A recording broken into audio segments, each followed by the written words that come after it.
భారత్పై మరో దాడికి ఉగ్రవాదులు భారీ స్కెచ్ వేశారు. గతంలో 26/11 మీకు గుర్తుండే ఉంటుంది. ముంబై తరహా దాడుల విషయంలో మరోసారి పేలులకి స్కెచ్ వేస్తున్నారంట. అయితే ప్రతిసారి జనవరి 26 మన రాజ్యాంగం అమలు చేసినటువంటి రోజున మనం రిపబ్లిక్ డేగా జరుపుకుంటూ ఉంటాం. ఆ రోజున ఏదో రకమైనటువంటి దాడికి ప్రతి సంవత్సరం యత్నిస్తూనే ఉంటారు. వాటిని మన భారత ఆర్మీ బలగాలు కానీ అటు రా ఏజెన్సీలు ముందుగానే గుర్తుపట్టి వాటిని భగ్నం చేస్తూనే ఉంటాయి. ఈ నేపథ్యంలోనే ఇప్పుడు మరోసారి మన భారత నిఘా వర్గాలకు చిక్కిన ఒక ఇన్ఫర్మేషన్ ఏంటంటే వారు ట్రైనింగ్ ఇస్తున్నారంట. లష్కర్ ఈ తోయిబాకు సంబంధించినటువంటి ఉగ్రవాద సంస్థ అనుబంధంగా ఉన్నటువంటి PMML అనేటువంటి ఒక ఫోర్స్కి వాటర్ ఫోర్స్ సిద్ధం చేస్తున్నారంటే ఎలా టెర్రరిస్ట్ అని స్కూబా డైవింగ్ నేర్పిస్తున్నారు, వాళ్ళకి ప్రొఫెషనల్గా స్విమ్మింగ్ నేర్పిస్తున్నారు, హై స్పీడ్ బోట్ హ్యాండ్లింగ్ నేర్పిస్తున్నారు, అండర్ వాటర్ ఆపరేషన్స్కు నేర్పిస్తున్నారు.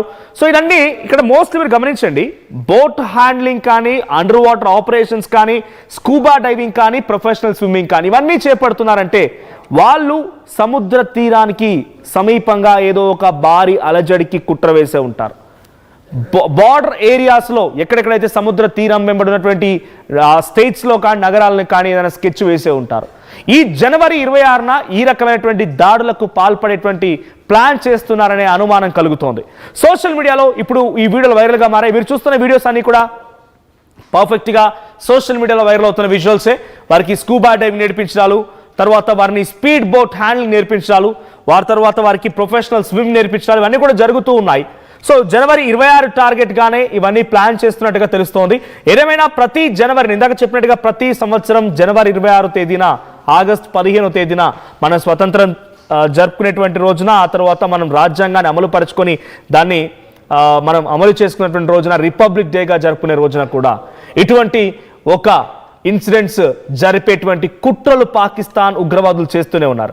మొన్న మధ్య మీకు చెప్పుకొచ్చే ప్రయత్నం చేశాను. లష్కర్ ఈ తోయిబా అండ్ హిజాబుల్ ముజాహిదీన్, జైష్ ఈ మహమ్మద్, ఈ మూడు ఉగ్రవాద సంస్థలు కూడా తమ తమ రాజకీయ అంటే ఆ ఉగ్రవాద వారసుల్ని రంగంలోకి దింపడం కోసం అన్ని రకాలుగా ఏర్పాట్లు చేస్తోంది. ఆ ఏర్పాట్లో భాగంగా చాలా వరకు వాళ్ళు తమ తమ వారసులు రంగంలోకి దింపేందుకు ప్రయత్నం చేస్తున్నారు. వారికి రీసెంట్ డేస్లో ఒక బిగ్గెస్ట్ మీటింగ్ కూడా జరిగింది. 1000 మంది మానవ బాంబర్లు కావాలి నాకు అనేటువంటి మాటని మసూద్ అజార్ ఒక ఆడియో రూపంలో బయటపెట్టడం చూసాం. మీకు కూడా ఆడియో వినిపించింది. 1000 మంది మానవ బాంబర్లు కావాలి నాకు, ఫోన్లపై ఆశపడే వాళ్ళు, లగ్జరియస్ లైఫ్ కోసం చూసేవాళ్ళు, అమ్మాయి అయితే అబ్బాయి అని, అబ్బాయి అయితే అమ్మాయి అనేవాళ్ళు, ఇటువంటి వాళ్ళు నాకు అక్కర్లేదు. నా దేశం కోసం, నా మతం కోసం ప్రాణాలు అర్పించే వాళ్ళు కావాలనేది వాళ్ళు చెప్పుకొచ్చారు. సో దీని నేపథ్యంలోనే ఆ ఆడియో సంచలనంగా మారింది. ఆ తర్వాత ఇటువంటి కీలకమైన పరిణామాలు కూడా చోటు చేసుకుంటూ ఉన్నాయి. సో ఈ పరిణామాల్లో బిగ్గెస్ట్ హ్యాపెనింగ్ ఏంటంటే ట్రైనింగ్ ఇవ్వడం.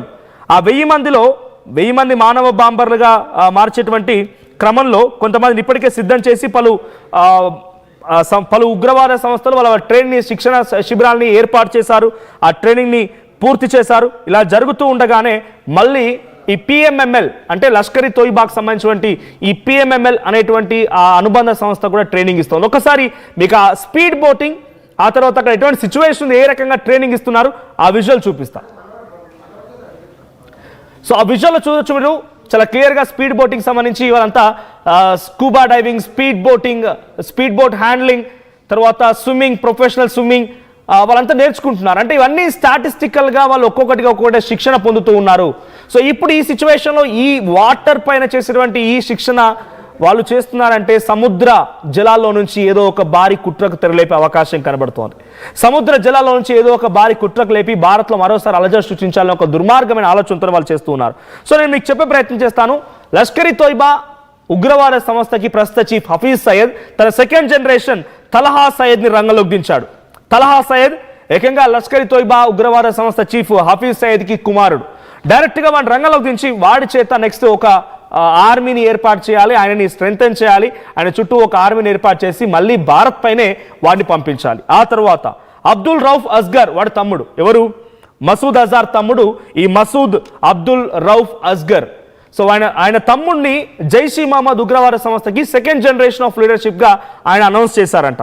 వీళ్ళందరూ న్యూ టెర్రర్ మాడ్యూల్స్ నేర్చుకుంటున్నారు. అంటే ఇప్పటివరకు డైరెక్ట్గా పాకిస్తాన్ ఎలా అటాక్ వచ్చింది, మిసైల్స్ ద్వారానో లేదంటే డైరెక్ట్గా ఎంట్రీ ఇచ్చి ఇక్కడ విష బీజాలు నాటి మన వాళ్ళని హతమార్చడానో, బాంబుల ద్వారా, వెపన్స్ ద్వారా వాళ్ళు ఫిజికల్ అటాక్కి దిగారు. ఇప్పుడు ఫిజికలే కాదు, mental attack, new terror modules అంటే కొత్త రకమైనటువంటి యుద్ధానికి తెరలేపుతున్నారు. ఆ యుద్ధంలో కొత్త రకమైనటువంటి అంశాలు ఏంటి అని అంటే maybe they can make us like ఒక వార్లా క్రియేట్ చేయవచ్చు, అరే భయవారే కావచ్చు, లేదు అది ఆన్లైన్ సైబర్ ఫ్రాడ్ వారే అవ్వచ్చు, లేదంటే ఇక్కడ వాళ్ళలో కొంత వాళ్ళ వైపు తిప్పుకొని ఇక్కడ విషపు బీజాలు నీటి ఇక్కడ మోటివేషన్స్ని క్రియేట్ చేసి ఆన్లైన్లో వాళ్ళు ఇక్కడ వాళ్ళని ట్రైన్ చేయొచ్చు. ఇంకా రకరకాలుగా అంటే మేబీ ఏ బయోవార్, ఏ సైబర్ ఫ్రాడ్ వార్ ఏదైనా క్రియేట్ చేయవచ్చు. న్యూ టెర్రర్ మాడ్యూల్స్ని అలవాటు చేసుకుంటూ ఉన్నారు. అందుకే సెకండ్ గ్రేడ్ ఆఫ్ లీడర్షిప్ని వాళ్ళు సిద్ధం చేసుకున్నారు.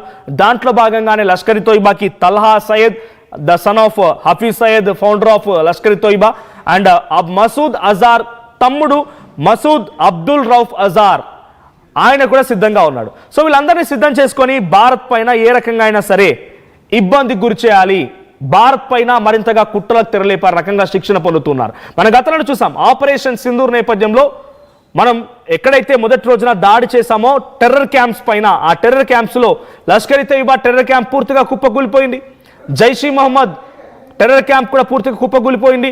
ఈ సిచ్యువేషన్లో ఆ టెర్రర్ క్యాంప్స్ కుప్పకూలిపోయిన తర్వాత అక్కడ ఎంతమంది అయితే మరణించారో ఆ మరణాలకు తగ్గట్టుగా ఒక్కొక్కరికి ఒక్కొక్క కోటి రూపాయలని మన భారత ప్రభుత్వం కూల్చేసినటువంటి ఆ కూల్చివేతల పైన పాకిస్తాన్ ప్రభుత్వం వాళ్ళకి డబ్బులు ఇచ్చింది, కూలిపోయినటువంటి కట్టడాలకు డబ్బులు ఇచ్చింది, చనిపోయినటువంటి ఉగ్రవాదులకు ఒక్కొక్కరు కోటి రూపాయలు చొప్పునిచ్చింది. ఈ నేపథ్యంలో ఉగ్రవాదాన్ని పెంచి పోషించే ప్రయత్నమే పాకిస్తాన్ చేస్తోంది. సో పాకిస్తాన్లో second generation of leadership activate అవుతున్నప్పుడల్లా ఇటువంటి ట్రైనింగ్స్, ఇటువంటి ఆందోళనలు జరుగుతూనే ఉన్నాయి. సో ఇప్పుడు ఆ ట్రైనింగ్ సంబంధించి చూస్తున్నాం ఎంతమంది ఉన్నారు ట్రైనింగ్ క్యాంప్లో అనేది. అదే ఆ ట్రైనింగ్ క్యాంప్లో చూడండి ఎంతమంది జనాలు అక్కడ ఉన్నారనేది. సో బోట్లతో విన్యాసాలు చేస్తున్నారు, ఆ boat handling, speed boat handling నేర్చుకుంటున్నారు, ప్రొఫెషనల్ స్విమ్మింగ్ నేర్చుకుంటున్నారు, స్కూబా డైవింగ్ నేర్చుకుంటున్నారు. ఒకటి కాదు రెండు కాదు, పూర్తిగా వాళ్ళ యొక్క ట్రైనింగ్ సెషన్ చూస్తుంటేనే ఒక ఆర్మీ సిద్ధం చేస్తున్నారన్నట్టుగా కనబడుతోంది. కానీ వన్ థింగ్ ఈజ్ క్లియర్, వాళ్ళు ఎన్ని రకాల ఆర్మీలను సిద్ధం చేసినా, ఎంతమంది సైన్యంతో వచ్చినా భారత ప్రభుత్వం ఒక్కసారి చిటికేస్తే తునాతునుకలు అయిపోయేటువంటి పాకిస్తాన్ గురించి మనం ఇంతలా ఆలోచించాల్సిన అవసరం లేదు. బట్ జాగ్రత్తగా మాత్రం ఉండాలి. మనం దాని గురించి పెద్దగా సీరియస్గా తీసుకోవాల్సిన అవసరం లేకపోయినప్పటికీ దాని పట్ల కొంత జాగ్రత్తగా ఉండడం అయితే ఉత్తమం. సో నేను ప్రతి సందర్భంలో ఈ పాకిస్తాన్ లాంటి యాక్టివిటీస్ చెప్పినప్పుడల్లా మీకు ఒక హెచ్చరికని, మీకు ఒక సూచన ఇస్తూనే ఉన్నాను. తెలుగు రాష్ట్రాల్లో కూడా స్లీపర్ సెల్స్ ఉండే అవకాశం ఉంది. తెలుగు రాష్ట్రాల్లో స్లీపర్ సెల్స్ ఉండే అవకాశం మీరు గతంలో చూసారు. విజయనగరంలో ఒక వ్యక్తి ఒక బాంబును తయారు చేసి ప్రయోగిస్తూ ఆ బాంబు బ్లాస్ట్ అయింది. దానికి తోడు సికింద్రాబాద్ సంబంధించిన ఇంకో వ్యక్తి సహకరించడం, ఓమన్లో ఉన్న ఆయన, అటు కడప జిల్లాకు సంబంధించినటువంటి అన్నదమ్ములు ఏకంగా ఉగ్రవాదులకు సంబంధించి ఎక్కడెక్కడ స్కెచ్ వేయాలి, ఎక్కడెక్కడ హై డెన్సిటీ పాపులేషన్ ఉంది, ఎక్కడెక్కడ మ్యాప్ సిద్ధం చేసుకున్నారు, బకెట్ బాంబులను సిద్ధం చేశారు. ఆ తర్వాత హైదరాబాద్ రాజేంద్ర నగర్కి సంబంధించినటువంటి ఒక వ్యక్తి మహమ్మద్ నజీర్ అనే వ్యక్తి డైరెక్ట్గా రెజిన్ పాయిజన్ తయారు చేసి అల్ఫల్హా యూనివర్సిటీకి సంబంధించినటువంటి ఉగ్రవాదులతో, అల్ఫల్హా యూనివర్సిటీ మన భారతదేశంలో ఉన్నప్పటికీ అక్కడ ఉగ్రవాద సంస్థని ఏర్పాటు చేసే దిశగా ఒక మహిళ తయారు చేసింది. జైష్ ఈ మహమ్మద్ ఉగ్రవాద సంస్థతో మద్దతుగా తీసుకొని రెడ్ ఫోర్ట్ దగ్గర మన బాంబ్ బ్లాస్ట్కి పాల్పడింది ఈ ఉగ్రవాదులే, ఈ స్లీపర్ సెల్సే. సో అటువంటి మాదిరిగా మారుతూ ఉన్నారు. సో ఎప్పుడైతే ఇక్కడ యాక్టివిటీ పెరుగుతూ ఉందో అక్కడ యాక్టివిటీ తగ్గిపోతుంది, అక్కడ యాక్టివిటీ పెరిగినప్పుడు ఇక్కడ యాక్టివిటీ తగ్గుతుంది. కానీ స్లీపర్ సెల్స్ మాత్రం ఉంటారు. ఎందుకు ఇక్కడ స్లీపర్ సెల్స్ యాక్టివ్ అవుతారంటే పాకిస్తాన్ డైరెక్ట్ అటాక్లో భారత్తో విఫలమైనప్పుడు ఇక్కడ స్లీపర్ సెల్స్ యాక్టివేట్ అయిపోయి ఇక్కడ ఏదో ఒక అలజడి క్రియేట్ చేస్తారు. లేదు ఒకవేళ పాకిస్తాన్కి సంబంధించిన వాళ్ళు కనుక ఆర్మీ యాక్టివేట్ అయిందనంటే ఇక్కడ స్లీపర్ సెల్స్ కామ్ అయిపోతారు. ఎందుకంటే ఇక్కడ ఇప్పుడు వాళ్ళు యాక్టివేట్ అయిపోయి వాళ్ళని సపోర్ట్ ఇచ్చిన ఏం చేసినా ఈజీగా దొరికిపోతారు కాబట్టి. సో ఇలాంటి మ్యూచువల్గా క్రిస్ క్రాస్గా జరుగుతూ ఉంది సిచ్యువేషన్ అంతా కూడా. సో మీరు ప్లీజ్ బీ కేర్ఫుల్. మీ చుట్టూ ఎవరైనా అనుమానితులుగా ఉన్నా, భారత్పై వ్యతిరేకంగా ఉన్నా వాళ్ళ సోషల్ మీడియా పోస్టులు గమనించండి, వాళ్ళ మూమెంట్స్ గమనించండి, ఇంకేదైనా వాళ్ళ యొక్క మాటలు గమనించండి. వ్యతిరేకంగా అనిపించిన, భారత్కి వ్యతిరేకంగా ఉన్నారని మీకు కొంత అనుమానం కలిగిన పోలీసులకు సమాచారం ఇవ్వండి. సో యాజ్ ఆఫ్ నౌ మీరు చూస్తున్న విజువల్స్లో అక్కడ లష్కర్ తోయిబా, హిజాబుల్ ముజాహిదీన్ అండ్ జైష్ ఈ మహమ్మద్